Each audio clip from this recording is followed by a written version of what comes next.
Je suis avec le prince Willy Michiki, député national, élu de Walikale, qui est avec nous sur ce plateau ce soir pour parler de son séjour à Bujumbura, mais aussi de l'actualité politique en général. Bonsoir et bienvenue. Merci beaucoup pour me donner l'opportunité de partager ce beau plateau de Télé 50. C'était très bien. Je suis très heureux de vous accueillir ce soir. Comme j'étais en train de le dire, vous venez de Bujumbura, une ville dans le centre de l'Afrique qui fait beaucoup parler d'elle en ce moment. Vous êtes pratiquement rentré en même temps que les opposants réunis autour de la coalition article 64. Vous y étiez pour quelle raison exactement? Oui, moi j'ai été d'abord invité par le gouvernement burundais en marge des festivités de l'indépendance nationale, la fête nationale, mais aussi qui a coïncidé aussi avec le 15e anniversaire de la fondation de paix de Nkurunziza. C'est à ce titre-là que nous avons été président de la République. L'ancien président de la République. Nous avons été avec l'équipe de Vita Club. J'étais le chef de la délégation et l'équipe est restée. Moi, je suis resté pour les festivités de l'indépendance nationale. C'est quand même une drôle de coïncidence parce qu'en même temps aussi, il y a les opposants que vous critiquez généralement beaucoup qui se sont retrouvés là-bas en même temps que vous. Est-ce que vous n'avez pas essayé de nouer contact? Est-ce que vous n'avez pas entendu quelques bruits de couloir? Est-ce que vous savez ce qui s'est passé là-bas exactement avec le président Ndayishimiye? Oui, en fait, le Burundi a eu la même expérience. Vous savez, le Burundi a eu beaucoup de moments difficiles et le Burundi a une expérience dans la résolution des conflits et même dans la médiation. Et nous avons salué d'abord l'initiative prise par les opposants, parce que ce sont les opposants, en fait, il faut préciser que ce sont les opposants qui ont demandé... Ce n'est pas le président de la République qui a demandé.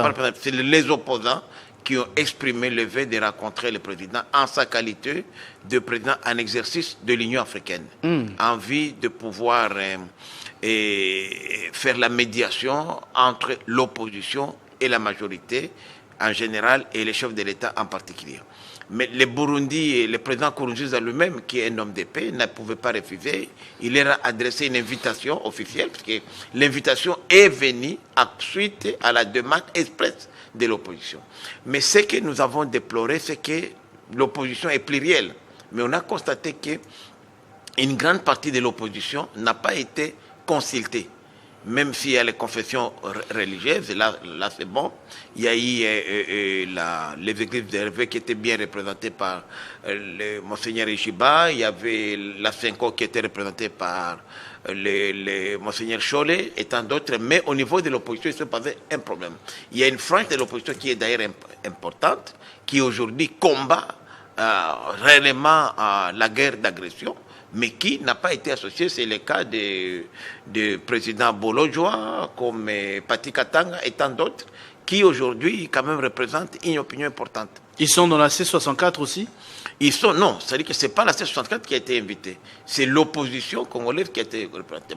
Si je comprends bien, la C64 a appelé à deux manifestations. D'abord un sit-in, ensuite d'abord une ville morte, ensuite un sit-in, et il y avait à l'horizon une grande manifestation cette fois à travers le pays pour demander la démission du président de la République. Et le président Ndayishimiye a juste désamorcé cette bombe-là initiée par la C64. C'est comme ça que nous pensions tous. Non, pas du tout, pas du tout. C'est-à-dire que ce sont les opposants eux-mêmes ayant été déçus par l'appel de sit-in devant les palais du peuple. Ils ont été déçus. C'était un échec cuisant. Alors ils se sont dit, est-ce que la mobilisation qu'ils projetaient le 8 juillet allait réussir? C'est ainsi qu'ils ont trouvé une astuce d'aller à Bujumbura, puisqu'il faut dire sincèrement que c'était difficile de mobiliser les Congolais contre les palais de la République. Vous savez, le président de la République, c'est le symbole de la nation. Et aller aujourd'hui faire les sit-ins pendant la guerre devant les bureaux du premier citoyen de la République, c'est la trahison.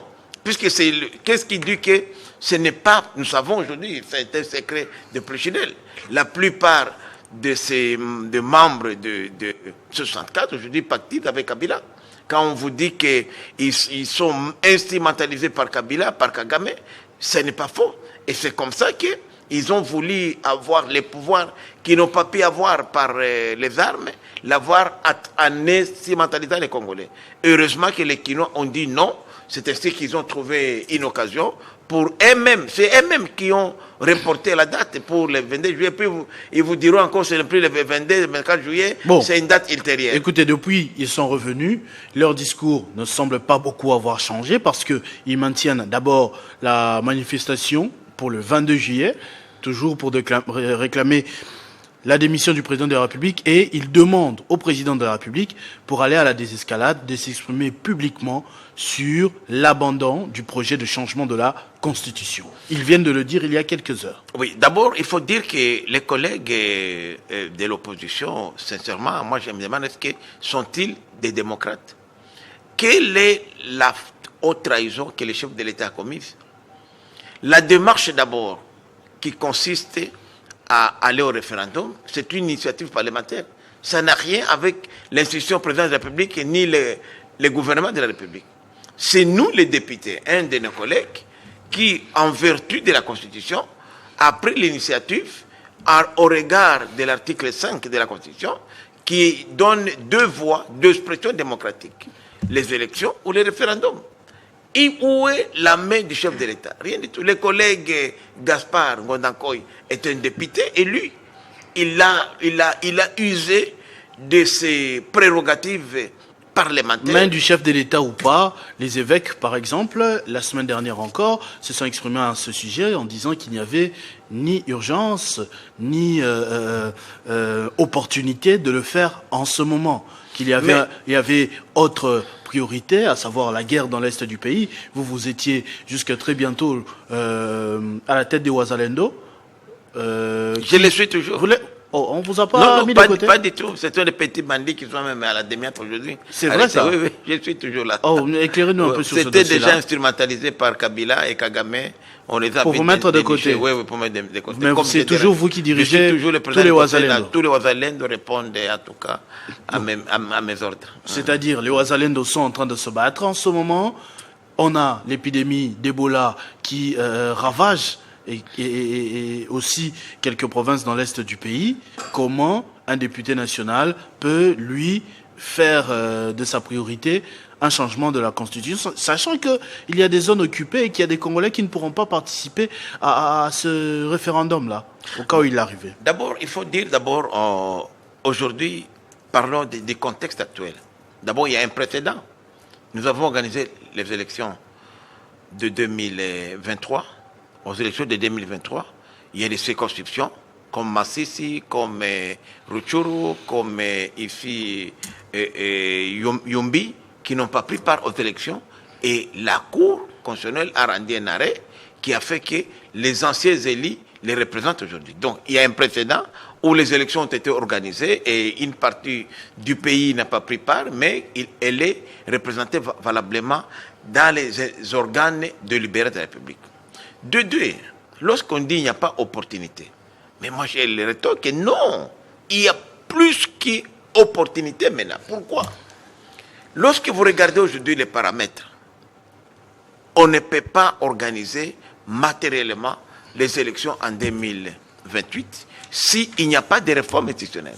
Vous savez, le problème des Congolais, lorsqu'on parle de réformes institutionnelles, ils ne voient que les mandats présidentiels. Non, le mandat, c'est vraiment rien, c'est une petite goutte comme ça dans la mer.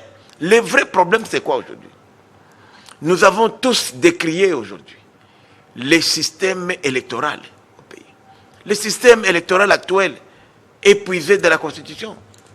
Lorsque nous regardons aujourd'hui les développements des provinces, Kinshasa consomme plus de 60% du budget. Nous, les animateurs des institutions, nous consommons plus de 50%. Est-ce que c'est normal? Ça a été justifié par le président de la République. Vous êtes des acteurs sociaux. Mais le président ne peut rien faire. Il faut, c'est constitutionnel.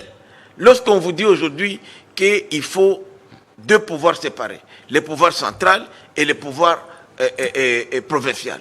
Ces pouvoirs-là créent des services générateurs de recettes, collectent les impôts, font tout ce qu'il y a comme service. Lorsqu'aujourd'hui on a prévu de structures, comme par exemple les assemblées, même des chefferies, des secteurs, des assemblées des communes, de villes. C'est inacceptable dans un pays comme le nôtre, parce qu'on n'a pas ces capacités. Aujourd'hui, nous avons plus de 270 secteurs.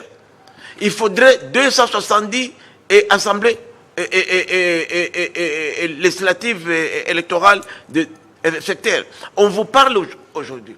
Nous avons mis en place une loi de péréquation pour que les provinces pauvres puissent être soutenues par celles qui produisent. Mais cette loi n'a jamais été appliquée.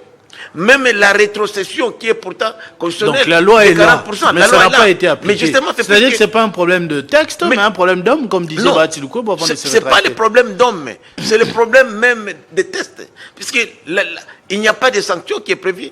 Quelle est la sanction aujourd'hui qu'on infligerait au pouvoir central pour ne pas rétrocéder 40% des provinces? Il n'y en a pas. C'est pourquoi nous voulons la constitution. Notre propre constitution aujourd'hui, puisque tout le monde, il faut qu'on en parle. Lorsque vous regardez aujourd'hui les institutions qui ont été créées, pourquoi dans un pays comme le nôtre, à faible revenu, on peut avoir des assemblées législatives nationales?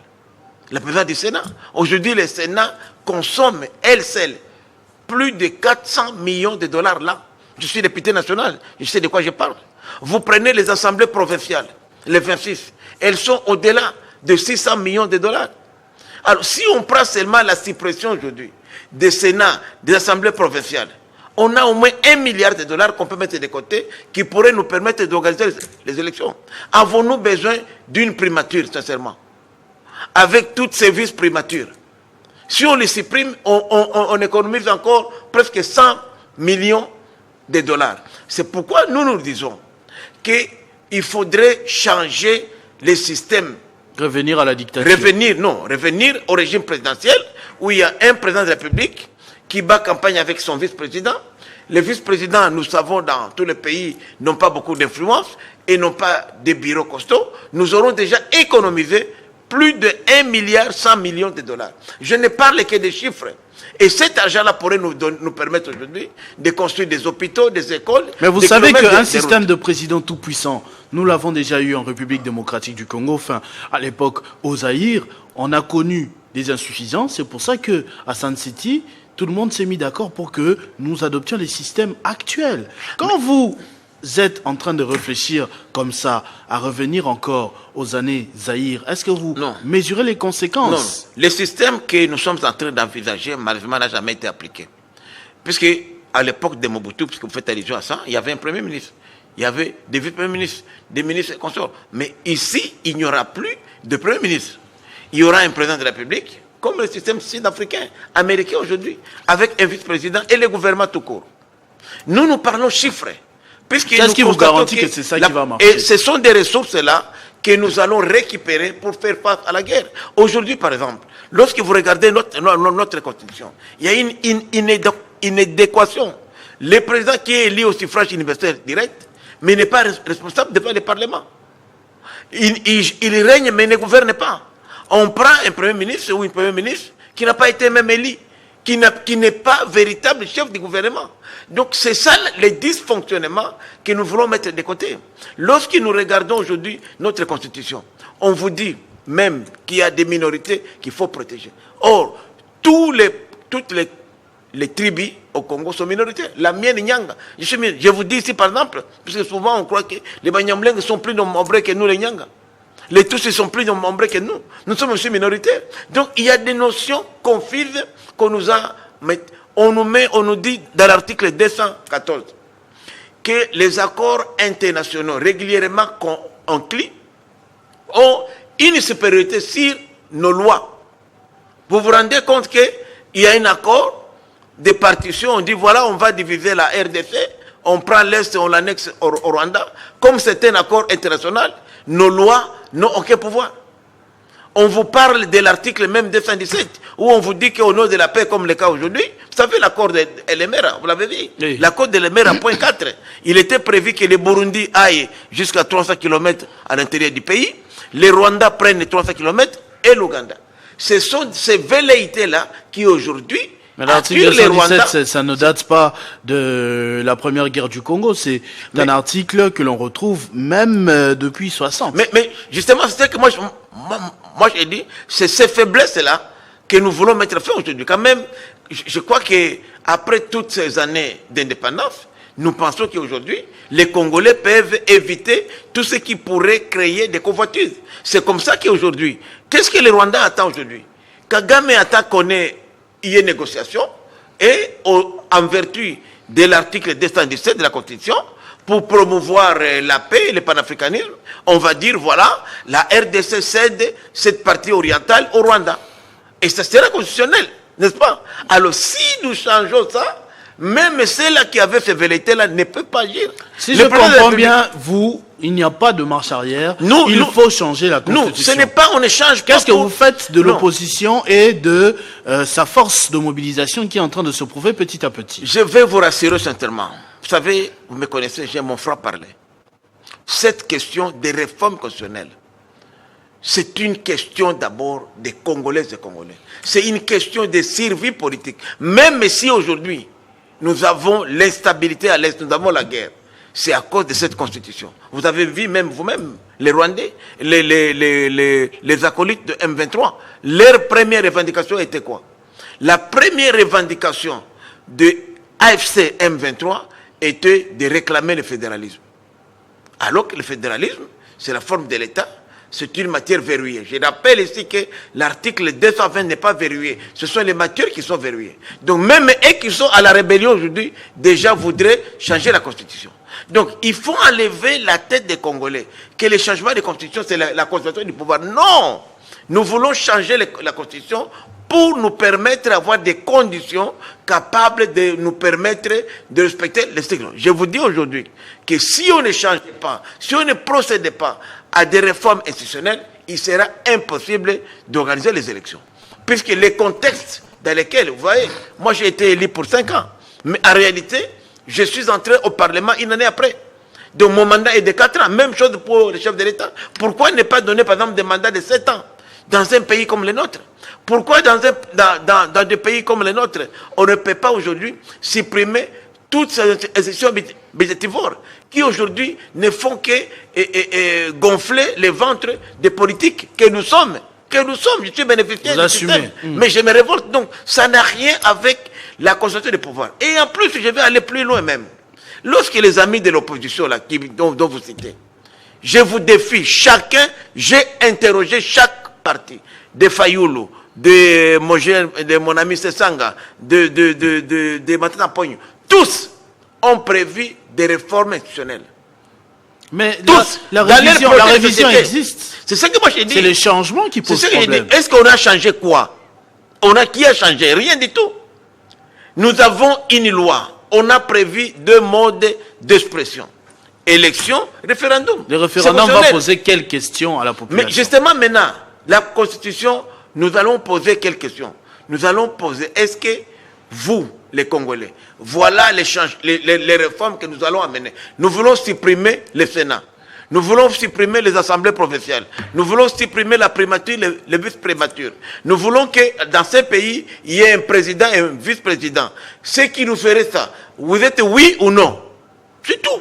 C'est ça. Alors chacun bat campagne dans la transparence la plus totale. Si le oui l'emporte, tant mieux. On va voir maintenant quelles sont les conséquences juridiques. Mais précipitamment parler des changements, non, il n'y a pas de changement. Nous voulons nous apporter des réformes. C'est ces réformes-là qui vont nous amener. Faudrait-il revisiter la Constitution ou la changer? Mais changer, je vous dis sincèrement que c'est un faux débat. Le vrai problème, c'est quoi? C'est qu'il y a certains opposants, comme mon ami Martin Fayoulou, qui aujourd'hui a presque 70 ans. Il s'est dit, si dans les 7 ans, il n'est pas élu, il aura 77 ans. 2 mandats, ça fait 84 ans. Il devient inutile. Et vous allez voir que dans les 64 là, ce sont tous les fameux candidats qui ont échoué aux élections ici, brillamment, qui sont, à part à l'exception de Kaboundou qui était en prison, sont les mêmes qui veulent reprendre le pouvoir pour ne l'avoir pas obtenu par la voie des urnes. Donc, quand vous voyez les arguments aujourd'hui avancés par C64 et leurs patins, comme vous le savez, leurs alliés, une partie de la CENCO, ces arguments-là ne convainquent pas la population. Et en plus, lorsque vous regardez même les catholiques aujourd'hui, je prends de quelques évêques, parce que je vous dis, c'est presque 3/4 des évêques. Un quart s'est dit non. On dit non à la CENCO, puisque la CENCO est manipulée. Je me souviens, vous, à l'époque, vous aviez déjà coupé les ponts avec l'Église catholique. Vous êtes de retour? Non. Moi, j'ai quitté par conviction personnelle, parce que, vous savez, ce qui, moi, me fait mal. Parce qu'à l'époque, l'Église combattait Kabila. Non. Moi, je vous dis sincèrement que moi, je reproche mon gouvernement. Et je me sens très mal à l'aise comme quelqu'un de la majorité, une majorité qui ne respecte pas la loi. Le prêtre, les évêques, tous les pasteurs sont des Congolais comme les autres. De quel droit ont-ils à s'ingérer dans la politique, à appeler les gens à la rébellion? Et le ministère public qui a la mission d'instruire,